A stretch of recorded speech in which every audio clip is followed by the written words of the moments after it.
Жаңа саат KG тартуулайт. Устаз Абдишүкүр Ажы Нарматов.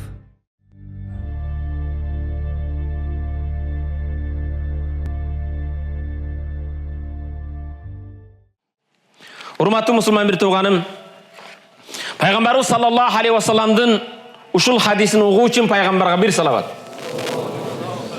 Ибн Аббастан, Аллах Таала Абдулладан, атасы Аббастан да разы болсун. Кален Наби саллаллаху алейхи вассалам, пайгамбар мындай дейт: "Ни'матани магбунун фихима касирун минан нас, ас-сиххату вал фараг."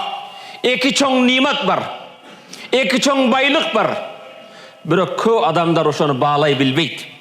Текке кетирет. Ошонун пайдаланбай калат. Аны ганимат билбейт. Эки чоң улуу байлык бар Аллах берген. Тилекке каршы көптөгөн инсандар ошону баалай билбейт. Кадыр баркына жетпейт.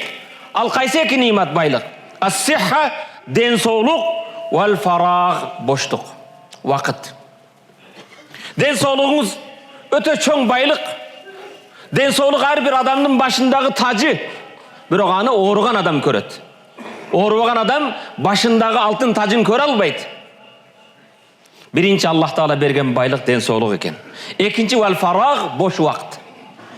Убактыңды да баалай билбейсиң. Башына түйшүк келген кезде, кыйынчылык жеткен кезде убактын кандай баалуу экенин адам ошол кезде сезет. Урматтуу мусулман бир тууганым, эмне үчүн бүгүн мен вакыт менен ден соолук бул хадис менен баштадым. Бүгүнкү темабыз, урматтуу мусулман бир тууганым, телефонуңузду берип коюңчу.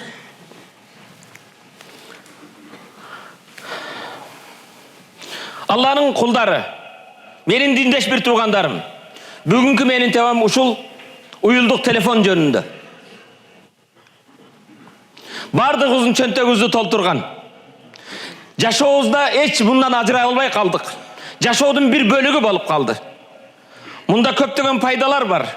Ошол эле кезде зыяны, күнөөлөрү бар. Бул кичинекей уюлдук телефон. Урматтуу мусулман бир тууган, бул эч качан бизден ажырабай калды. Сапарда болсун, үйдө болсун, төшөктө болсун, жумушта болсун, мечитте болсун, кайсы жерде болбосун.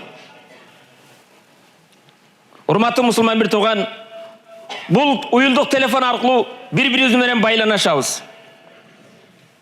Бул көптөгөн маалыматтарды өзүнүн ичине казына кылып бекитип алат, сактап калат.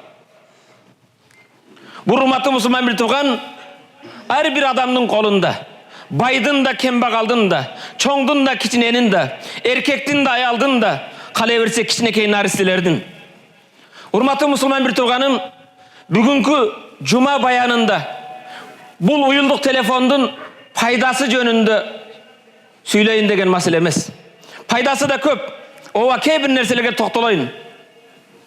Бул ооба пайдасы жалгызга шерик болот. Кээде кыйынчылыкта бирөөдү чакыргууга жардам берет.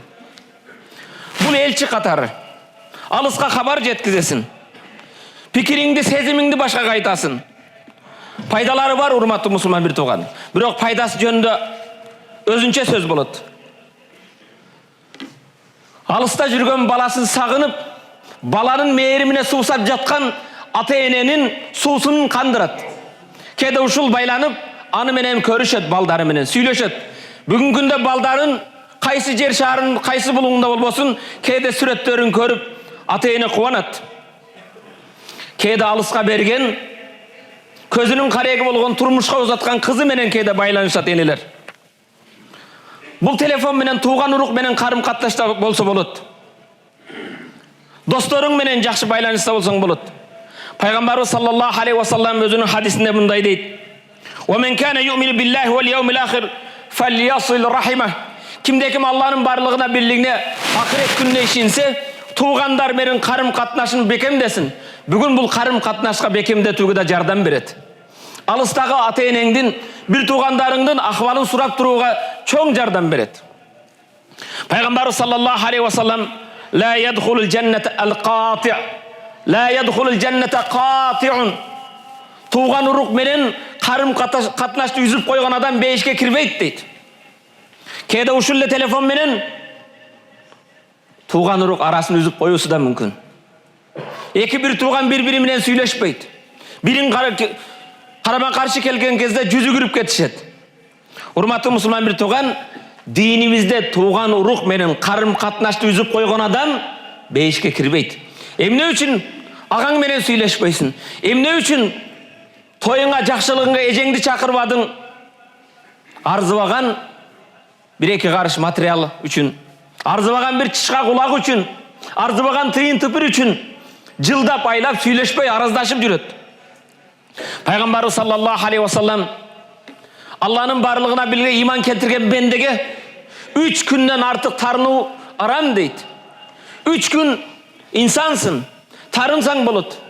Бирок 3 күннен артық арам араздашу.